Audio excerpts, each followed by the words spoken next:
এটা it's a big approval for this government. আমি বলবো তারা যে ইলেকশনের ডেটটা দিয়েছে যে ফেব্রুয়ারির প্রথমার্ধে যে ইলেকশন হবে তার বিষয়ে একটা সুস্পষ্ট সবার একটা থাম্পিং ইয়েস। তারপরে তার যে অ্যাপ্রুভাল রেটিং, সে যে কাজটা করছে প্রফেসর ইউনূসের নেতৃত্বে ইন্টারিম গভর্নমেন্ট, তাকে সে একটা থাম্পিং ইয়েস দিচ্ছে। এবং ল অ্যান্ড অর্ডারের বিষয়েও আপনি যদি দেখেন যেই পরিমাণ প্রতিদিন কিচ্ছু নাই, দেশ শেষ হয়ে যাচ্ছে। আমরা বারবার প্রতি মাসে আমি পুরো 6-7 বছর স্ট্যাটিস্টিক্স একবারে দিচ্ছি, দিয়ে দেখাচ্ছি যে যে আপনার ল অ্যান্ড অর্ডারের ক্ষেত্রে যা হচ্ছে বেশিরভাগই পারসেপশনের বিষয়। কিছু কিছু জায়গায় বেড়েছে, আমরা অস্বীকার করছি না, কিন্তু যেই ধরনের ভয়ানক রকমের চিত্রায়ন হয় টিভিতে, হ্যাঁ, মানে ব্যাপারটা হয়েছে যে আপনার পাশের বাসায় একটা খুন হয়েছে, আপনি ওইটা দিয়ে ভাবছেন যে পুরো বাংলাদেশে খালি খুনাখুনি হচ্ছে।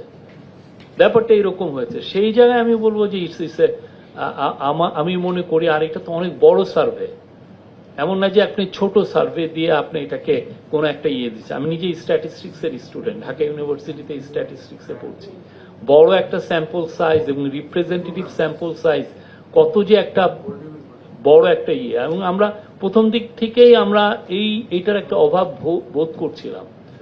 আমেরিকান গভর্নমেন্টগুলো আপনি দেখেন বা বিদেশি, প্রতি মাসেই সে তার অ্যাপ্রুভাল রেটিংটা দেখে কত, এটা কি ডিক্লাইন করছে না আপ আছে প্রতি মাসে। আমাদের যেটা হচ্ছে যে আমাদেরকে ওয়েস্টার্ন এম্বাসির দু একজন, আমি নাম বলছি না, তারা এসে বলতেছে যে না, আমরা তোমাদের অ্যাপ্রুভাল রেটিং আমরা যেগুলো দেখছি যে দ্যাট ইজ কনসিস্টেন্টলি মানে খুবই 70-80% মতো। এখন তো দেখছি এটার সাথে মিলে তারাই শেষ হচ্ছে। কিন্তু আমি তো নিজে আবার ওনাকে ইনোভেশনকে আমরা বলতে পারি আমরা ফান্ডিং করবো, তাহলে বলবো যে এটা টুইস্টেড রেজাল্ট। না না না না, এটা আমরা চাই না, আমরা এগুলোর মধ্যে যেতেই চাই না। বাট এটা বাংলাদেশের জন্য দরকার, এটা অনেকের জন্যই দরকার যারা খুব অনেক কিছু লিখে ফেলেন যে এই গভর্নমেন্টের পপুলারিটি জিরো।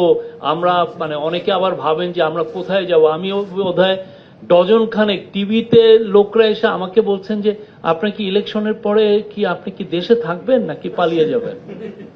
কি ভয়ানক কথাবার্তা। অনেকে এখন চাওয়া পাওয়ার পর্যায়ে আছে, তারপরেও হয়তো বা সিলেকশন পর্যায়ে যাবে। তো এই পুরোটা ভরে গেছে ইলেকশনের মধ্যে, মানে অনেক বছর পরে, 15-16 বছর পরে আমরা একটা ভালো ইলেকশনের দিকে যাচ্ছি।